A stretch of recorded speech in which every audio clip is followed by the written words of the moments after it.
Welcome back, everybody. My name is Nick. This is Swiftful Thinking. In this series, we are rebuilding the user interfaces of popular apps in SwiftUI. And previously in this playlist, we have rebuilt Spotify, then we rebuilt Bumble, and now we're rebuilding Netflix. This is the second video in the Netflix series. So if you missed the first video, check out that video before this one. It leads up to this, it is available for free on this channel in this playlist. In this video, we're going to continue building out that home screen. Specifically, we're going to start to build out the hero cell or the main cell right in the center of the home screen. And again, I'm going to challenge you guys to try to build this without me. Then I will build it and we're going to compare notes. Let's jump into Xcode and write some code.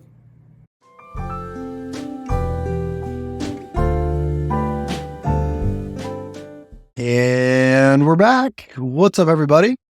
We are in the middle of trying to build Netflix UI in SwiftUI, and it's going pretty good so far. So we've just built the beginning of the home view.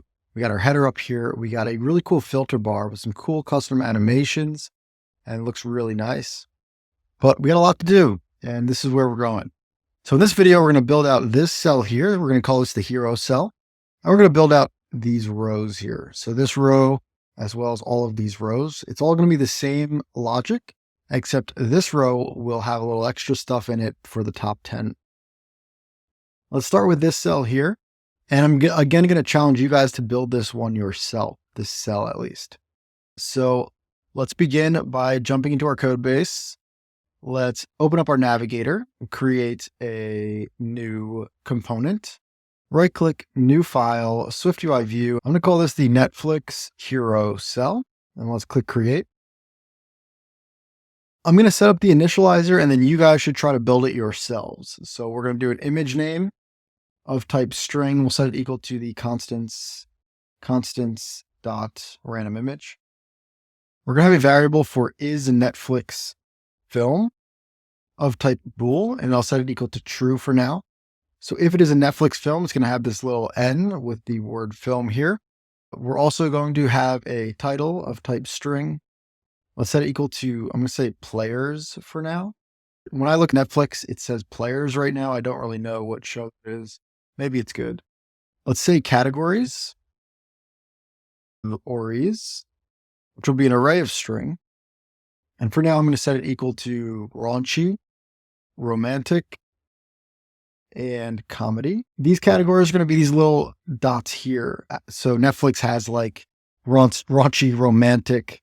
We're going to use obviously different text here, but all you need to know is that this is going to be an H stack with the text and little circles in between each item in the stack. We're going to have two buttons here, play and my list. We're going to have three actions. So if they click on the background cell, if they click on play, or if they click on my list, three different actions. So we'll do var on background pressed. It's a function that returns nothing. Let's wrap in parentheses to make it optional, set it equal to nil. Let's get three of those on play pressed, on my list pressed. All right. My challenge to you guys who are up for the challenge, again, is to build out the rest of this cell.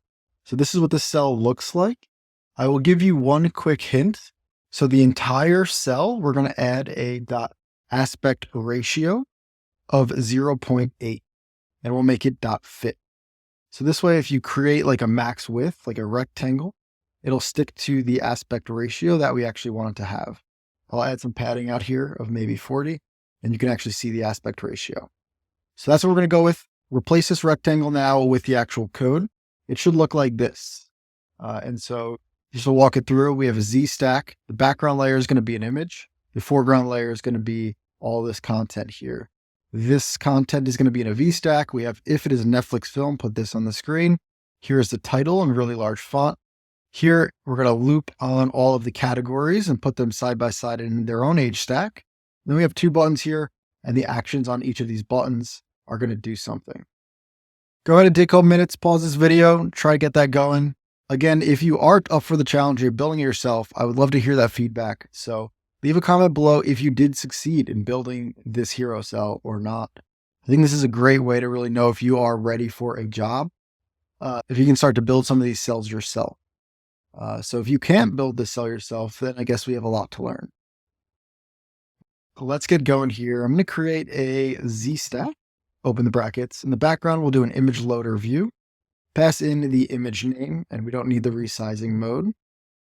Above that is going to be a V stack. We're going to have some spacing of 16 and open the brackets.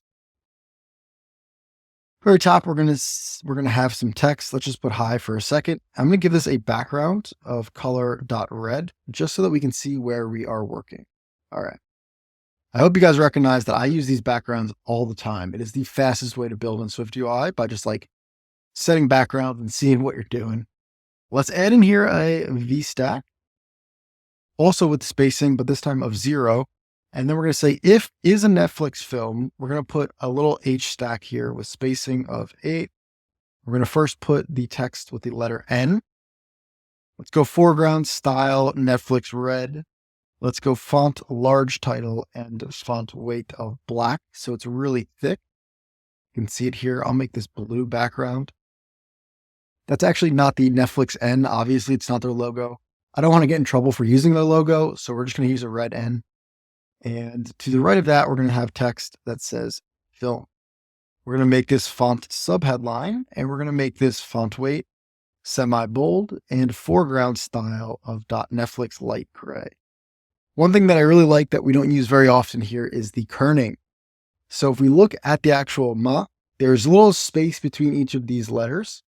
So we could go ahead and go F space I space L space M. Or we can get really custom and actually add the kerning, which is the spacing or kerning between the characters. And let's set this as 3. So now it's kind of basically the same thing that we just had. We don't use that very often. Below this H stack, in this V stack, we're going to add text and we're just going to add the title here. The title is going to be a font and we're going to make this huge. So let's go system size. I'm going to take this one with the option and enter. Let's make it size 50. Weight of medium, so it's a little thicker, and let's go. So there's a slightly different font than the rest of our app. While we're at it, I'm going to make the entire Z stack foreground style of .Netflix white, just so that we can get the white going here as well. Starting to look pretty good. Below this V stack, I want to add all of these categories here with the little dots in between. So down here, I'm going to come and I'm going to make a H stack as well. Spacing will be 8 between each of these. And we're going to add a for each categories. Categories are strings, so we can loop on their hash value. For each category in, let's put on the screen text with the category, and I'll make it a font of callout. Looking pretty good. I also want to put between each of them a little circle. So we're going to say circle. Let's make a frame with a width of 4 and a height of 4. You can see the little circles popping in here, but I don't want one at the end. I only want them in between each of these. So if it is the last one, I don't want to draw the circle. So we're going to say if category is not equal to categories.last. So if it's not the last one, draw that circle. Below this H stack, I want to add 2 buttons. So it's going to be the play button and the my list button. So let's go H stack here and spacing of 16, open the brackets. The left side is going to be another H stack. So inside this inner H stack is going to be the play icon and the word play. So here, let's go image system name of play.fill. Let's go text play. Let's give this a frame with a max width of infinity. A little bit of vertical padding. Let's add a foreground style here of Netflix dark gray. Let's add a background here of Netflix white. I want to make it a little bit taller. So before we add the background, let's go vertical of 8. And then I want to push this whole thing so it's not touching the edges of the image here. I want to push it in a little bit. So on the entire blue area, let's just add padding, maybe 24. Great. I'm going to hide the blue background for a second. We can see that this button has hard corners. So let's go ahead and make the corner radius on these buttons to be 4. And it's going to be a button. So I'm going to add an as button modifier and make it press. And that as button again is coming from the import SwiftUI. I covered this in an earlier video. Again, this is just a button modifier for adding a button style. And this is the button style. It's just changing the scale effect when it is pressed down to 0.95% of the button, basically. As button is some action. We're going to say on play pressed. And then let's actually just copy this H stack and paste another one right next to it. The one on the right is going to be a plus sign. So let's go plus. It's going to say my list. And we need to invert the colors here. So the foreground style will be Netflix white and the background style will be Netflix dark gray. It looks a little bit better. On this entire H stack, so both of these buttons, let's just give them a font of callout. So it's a little bit different, a little bit smaller, and a font weight of medium, so a little bit thicker.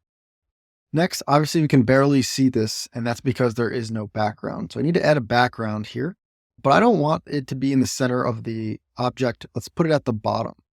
So the entire V stack and the image are in a Z stack, and the Z stack has alignment of center. And I want to just align them to the bottom. It's not all the way at the bottom again because we have the padding of 24. So if I take the background and I actually make the background after the padding, we can see the difference. And I like this difference because I want to add now a gradient behind the text so that it is a little bit more visible. And I could either add it here or add it here, but I want the gradient to go to the edges of the frame. So I want to make sure that I'm adding the gradient after the padding, not before the padding, right? Otherwise the gradient will get caught in the blue area.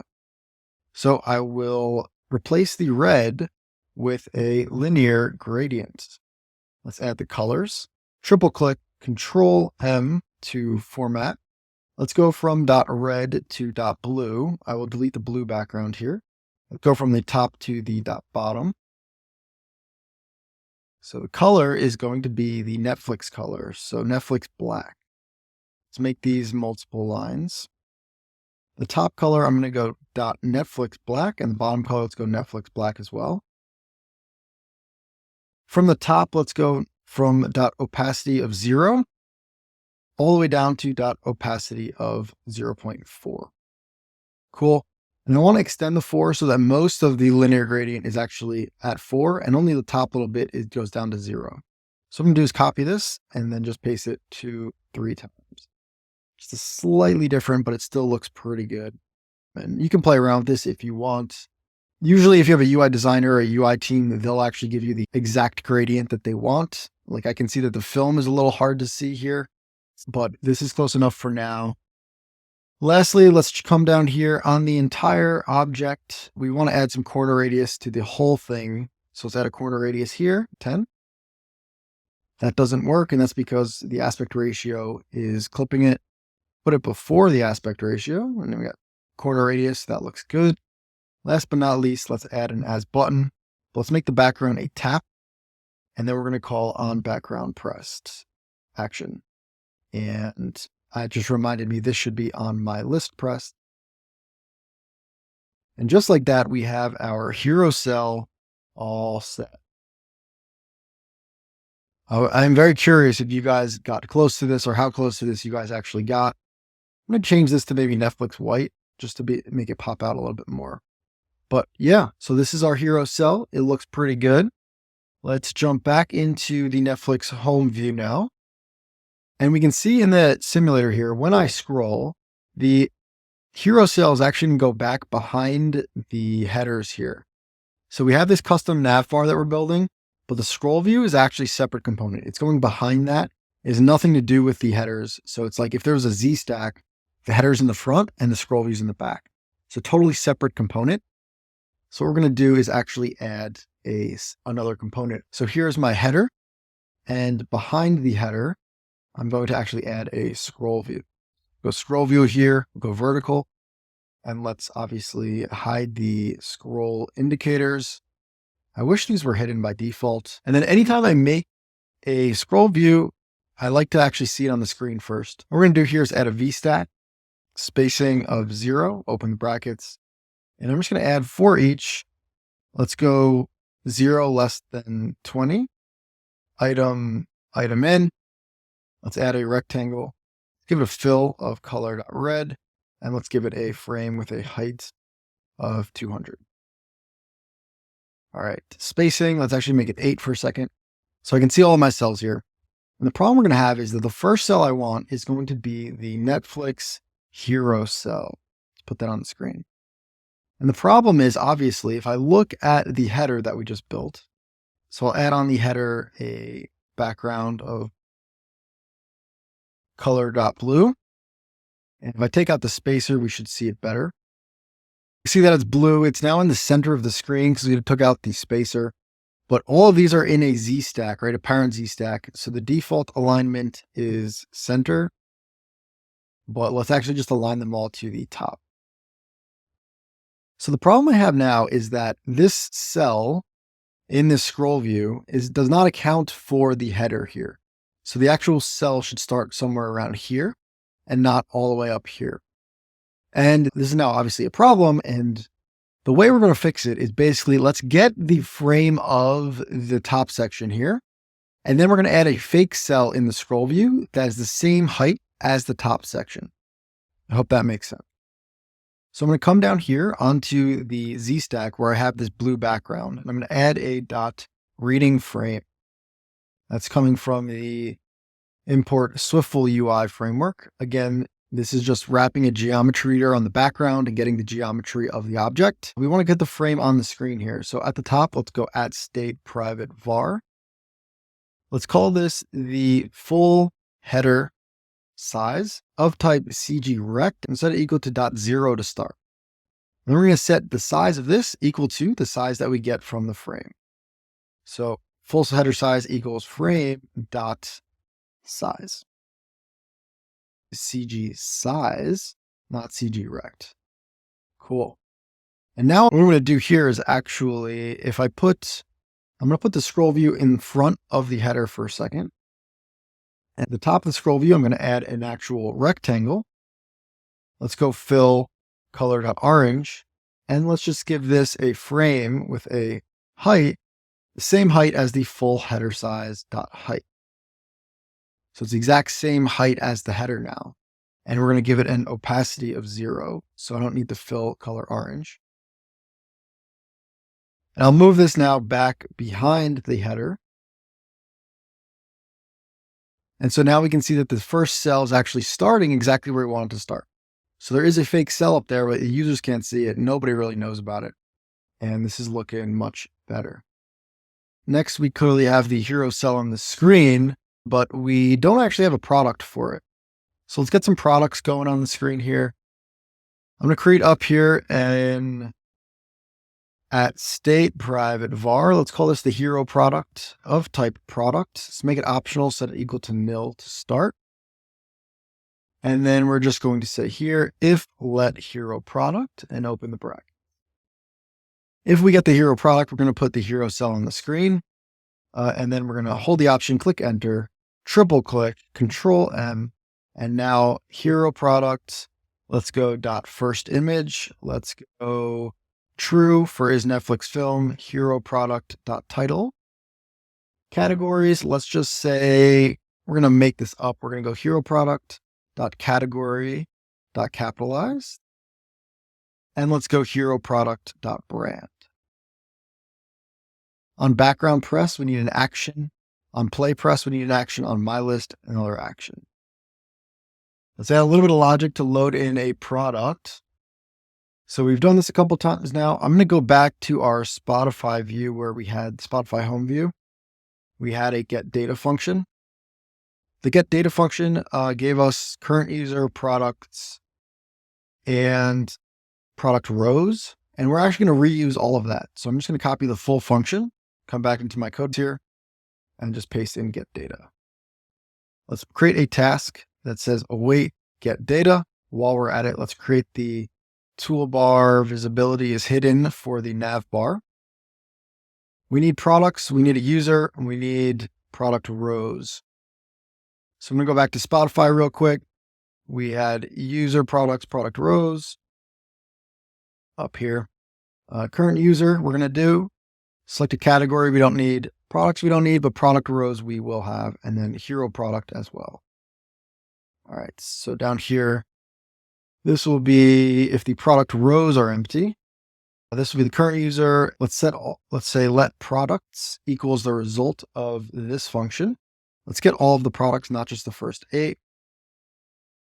And then we're going to say hero product equals products dot first. So the first one we'll just put as the hero cell. And then the product rows we're going to do, I think that's actually all fine the way it is. Cool. The hero product is on the screen. So let's give it maybe some padding of 24. And that looks much more accurate. That was actually a lot of work and more than I thought it was going to be for this video. So I'm going to wrap this video up here. In the next video, we're going to continue building the rest of the rows, and then we're going to add some polish to make the animations on the screen. Thank you guys for watching. As always, my name is Nick. This is Swiftful Thinking, and you are very far on your way to becoming an expert iOS engineer.